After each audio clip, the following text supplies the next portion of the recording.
Oh my god, I love this ability, dude. So you can see we have no charges, nothing. I'm gonna hit these guys.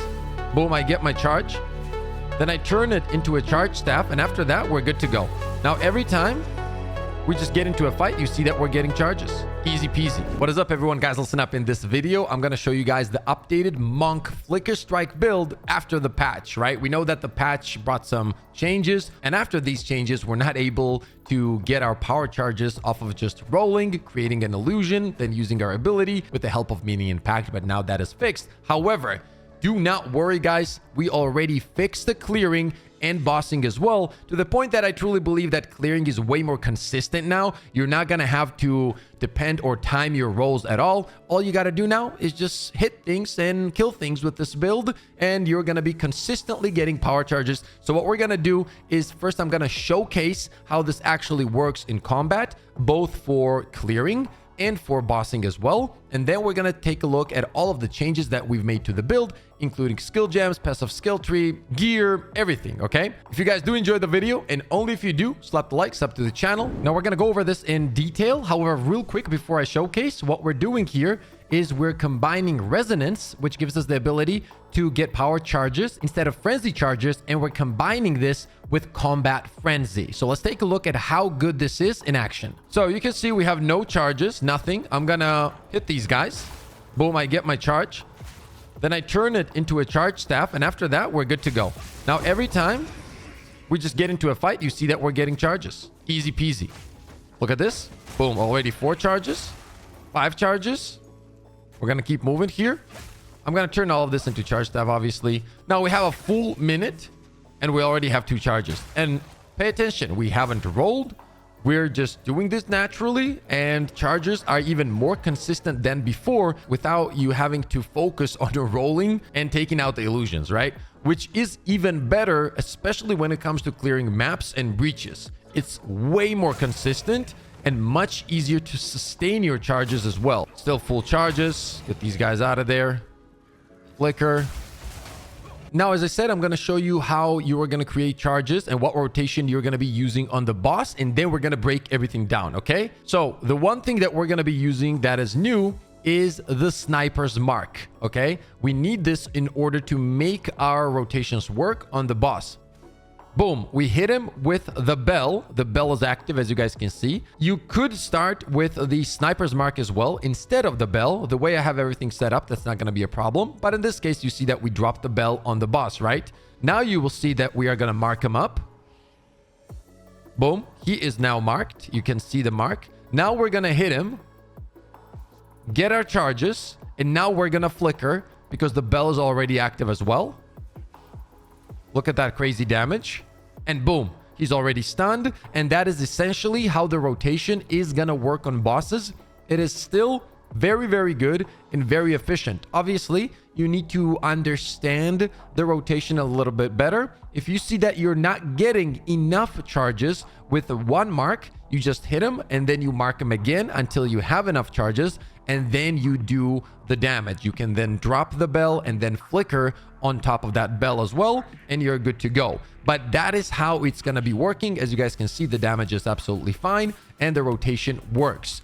It's just all about that setup. And this is like kind of the worst case scenario, right? Because technically when you're going into boss fights, most of the time, especially when you're mapping, you are going to have your charge staff and you are going to have your power charges as well if you time it correctly. However, if you don't, that's when you're going to be using this rotation, which you guys can see works pretty well. On the quarterstaff, we have martial tempo, electrocute, super critical, inevitable critical, and practiced combo. So we essentially switched out minion impact for electrocute. Lightning damage from supported skills contributes to electrocution buildup. Then on flicker strike itself, we haven't really made many changes at all. So it's perpetual charge, close combat, momentum, concentrated effect, and rage.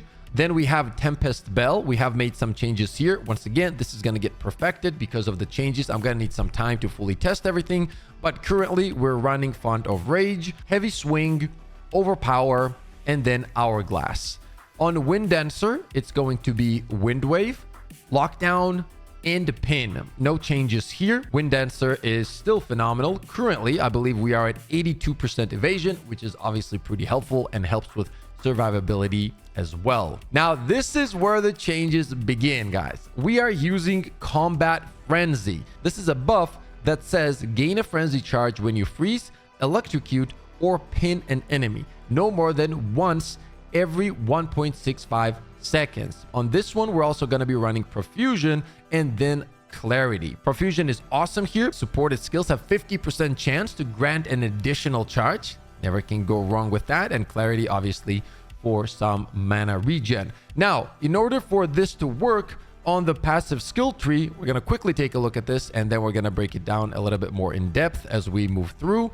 We are going to need Resonance. This one states gain power charges instead of frenzy charges. So with the help of our Combat Frenzy, we're instead getting power charges. You see what's happening here? And that's also where the sniper's mark comes in. And that is why the combat is more fluid in terms of power charges, right? You don't have to roll or anything. As you're freezing, electrocuting, or pinning, you are getting all of these charges. On the charge staff, we are going to have overcharge, then conduction, cold exposure, and persistence. We moved persistence here. We used to have this on the illusion, but illusion is now gone. On the Herald of Thunder, everything's the same. Cold infusion, glaciation, ambush, and calling strike. Herald of Ice is innervate, lightning infusion, long shot, and magnified effect. These two right here is how we get those massive explosions and get those crazy amounts of kills even off screen. So pretty much everything dies and makes Flicker even crazier, especially when you're playing breaches. You're just flickering around and everything in a huge radius is dying a lot, right?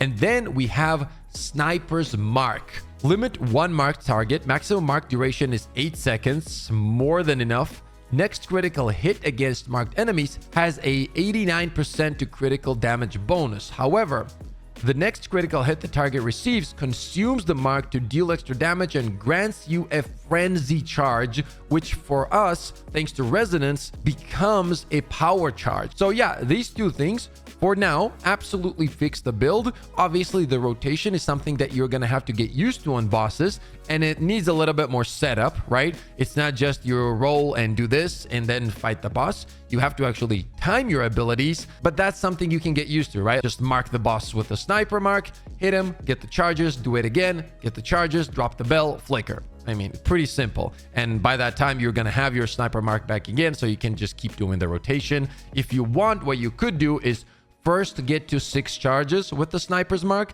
then drop the bell, and then flicker. And then finally, obviously, we have Grim for more survivability. And those are the changes, guys. This is how we fix the build. This is how it still works. This is how you're not going to have any issues whatsoever. And if anything, the clear feels way more consistent. Now let's take a look at the passive skill tree a little bit more in depth. Let's start off with the Ascension. It's going to be Thunder my enemies. I am the Thunder. I am the Blizzard. And lead me through grace. A lot of people were asking me how I was getting Spirit on the video. This is how. Lead me through grace. Gain 1 spirit for every 6 energy shield on equipped body armor. Gain 1 spirit for every 15 evasion rating on equipped body armor. Cannot gain spirit from equipment. So essentially, what you want to do is have as high of evasion and maximum energy shield and increase evasion and energy shield, all of these things on your body armor. I apologize that I forgot to hover over the chest piece in the last video. That's on me. So sorry, guys, but here it is. This is how you do it, okay? And essentially that will kind of increase your overall spirit, which currently we are at 225. So yeah, those are going to be our Ascension passives.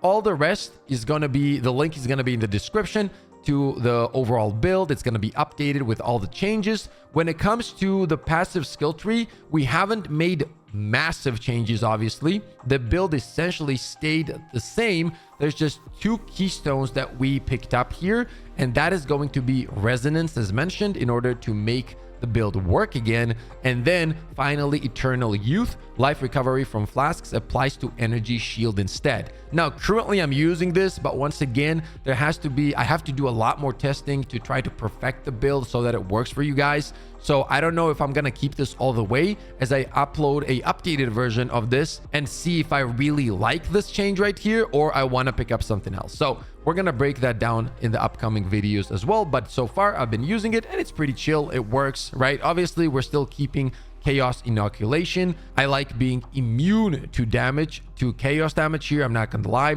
We might change this now that we don't have to do the lingering illusion as well. So that is something that I'm looking into, and we'll see how it goes, right? Because if we make this change, that's a big change. So I need to break that down a little bit. And once I do, I will let you guys know, okay?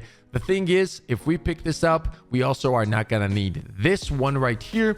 And we might have even better survivability when it comes to bosses. So we'll see. That's a matter of testing. Then I did get an absolutely insane jewel. I got really lucky. I'm going to show you guys this. An absolute masterpiece right here, guys. Just look at that. I literally just Valorbed a time lost emerald and it turned into this. The radius is large. Small passive skills in radius also grant 2% increased lightning damage, which is crazy. Small passive skills in radius also grant 2% increased damage with hits against rare and unique enemies. So this is insane when it comes to bosses and rares as well. Then we have small passive skills in radius also grant 2% increased elemental ailment threshold. Not the greatest, but it helps. And then finally, notable passive skills in radius also grants 7% increased critical hit chance for attacks. It's like one of the most perfect jewels I could have created. Like hands down, I'm so happy with this. And as you guys can see, like we're getting a lot of small nodes and 3 notables as well. The weapon stays the same.